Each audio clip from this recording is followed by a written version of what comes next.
How long do you spend on your phone, either reading the news or scrolling on a social media app? According to Rescue Time, yet another app you can download to measure this if you are so inclined, the answer in 2019 was about 3 hours and 15 minutes a day. Since then, we've lived through a global pandemic and multiple national lockdowns, and the isolation that comes with that means that that number is probably suspiciously higher. But why should that matter? Surely our online life allows us to forge friendships and connections that would otherwise just not exist. Before I answer that, I'd like to show you two news articles that are unrelated to the pandemic. Now, they're both still science articles because I wanted to share something personal to me as I'm becoming a scientist. So on the left, you have an article about oncology and genetics, looking at why some people get cancer and why some don't. And on the right, you have an article that I think really sums up where we are now in science. We have come incredibly far, and yet there is still so much more to be learned.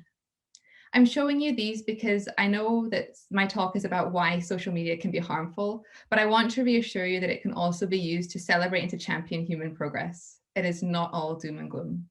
But back to why it is. Social media encroaching in our lives really matters because it runs on an algorithm that functions to show you more of what you like to see. A great example of this is your TikTok home feed that becomes more and more personal to you the more you watch it, and targeted ads on Instagram, which show you things you might be likely to buy. And if you're like me, you do buy. Now, it turns out your brain does a similar thing to this algorithm in life, and it's called establishing a prior.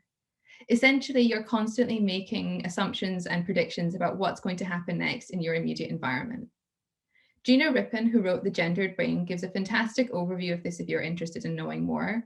But for our purposes, we need to know that this mechanism is the predictive coding on which you will base your judgments and preconceptions. And it's not just something that applies to perceptions of sounds and movements that stop you being run over, but much higher cognitive processes as well, such as language and humor. This mental code determines how you will interact with your surroundings. Your brain does this processing pretty much all over the place, but two important areas are shown to you here.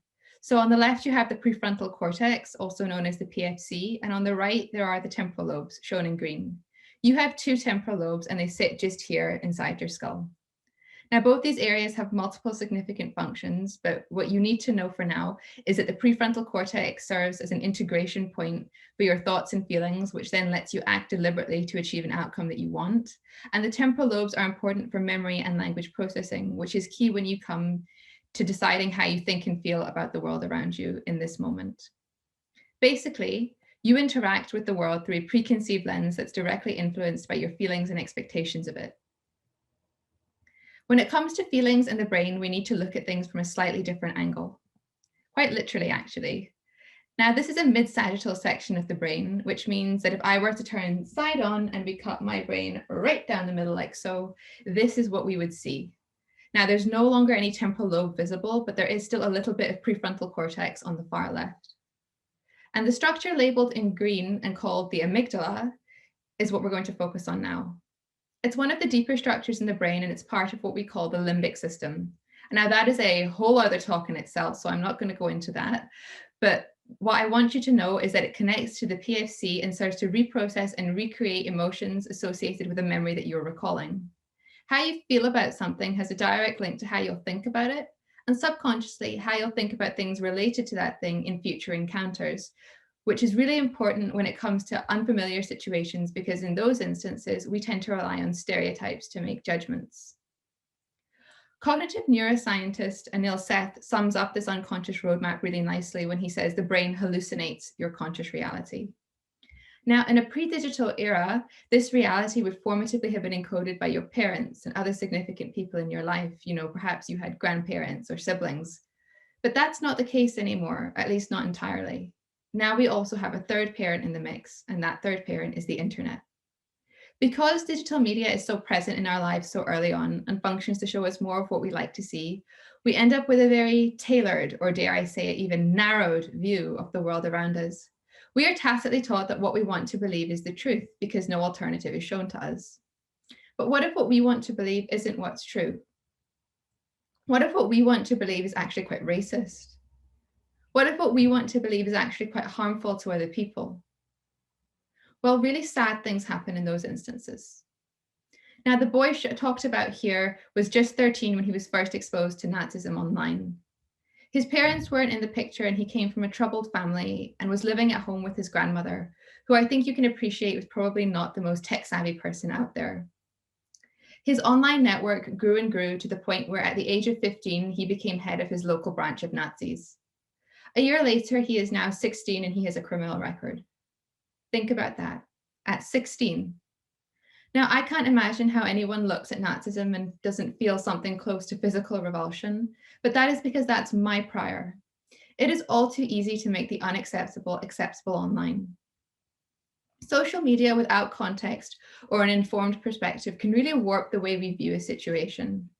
And today we can bypass traditional channels of information such as newspapers and radio broadcasts in favor of real-time insights from anybody on the internet, such as tweets, Facebook, and Instagram posts. That's a problem. Princeton neuroscientist Yuri Hassan has shown that biases can derive from just a single sentence, and that people who share the same bias have similar patterns of brain activation when shown the same stimuli.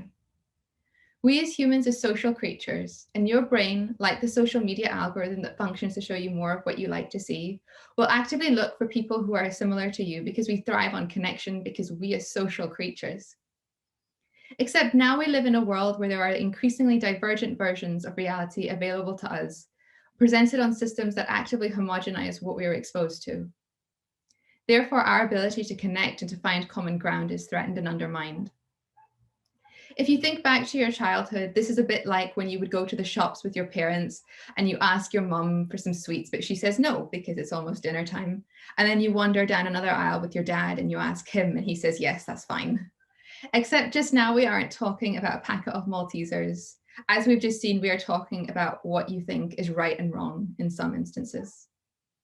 It would seem our third parent isn't very responsible in giving us this unfettered access to the world through a screen and deliberately not showing us another side to the same story. Now, to show you how this affects all of us, not just the youth on TikTok, I'd like to briefly draw your attention to chain messages that are frequently forwarded on platforms like WhatsApp.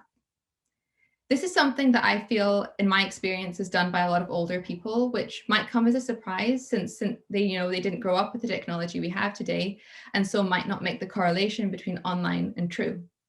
That is not the case, as I think is very nicely illustrated by this message that I received from one such chain a few weeks into our current lockdown.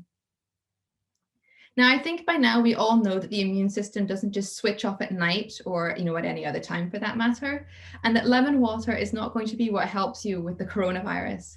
However, wearing a mask, washing your hands, and following your social distancing guidelines 100% will. So hands, face, space for a reason, people. My point being, we are becoming increasingly conditioned to believe stories and ideas just because they are presented to us online. Our third parent is giving us what we want and not what we need. And you don't need to be a parent yourself to know that that is bad news. Now, we've talked a little bit about preconceptions and how they're involved in our lives every moment of every day. So I think it's now a good time to revisit the articles from the beginning of our talk. One of them is false. And if we were in person, I'd probably ask for a show of hands as to which you might think it is. But sadly, we are not, so I'm going to show you. It's the one on the left. Now, if you thought otherwise, that surely by now we know all there is to know about the viruses, that's completely normal for the reasons we've just discussed. I showed you two articles, but one of them had a slightly more generic font and no obvious image or quotation, whereas the other one had a more stereotypically newspaper font, an obvious quotation, some statistics and numbers and letters that I made up when I made the article, and importantly, an image of a person wearing PPE, which lately, thanks to the pandemic, we have come to associate with importance, urgency, and legitimacy. Bias is alive and well and perfectly normal. But what happens now? How do we reparent ourselves to just program our brains and not assess the facts for what we think they are, but rather what they actually are? It's actually quite straightforward. We need to strive to be as non-judgmental as possible. Now, to that end, I'd like to leave you with something that might be helpful to do that. The 3 C's: curiosity, compassion, and consideration. With curiosity, be actively engaged with different outlets of information. With compassion, really try and see where those you disagree with are coming from, even if it seems utterly irrational. And with consideration, reassess your own views regularly in light of your expanding knowledge, because things change and that's just the way the world is. If used concomitantly, it's my hope that the 3 C's will help us all to expand our own naturally filtered viewpoints, empathize with those we disagree with, and become a less partisan society instead of a more partisan one. Thank you ever so much for coming to my TED Talk. It has been lovely talking to you.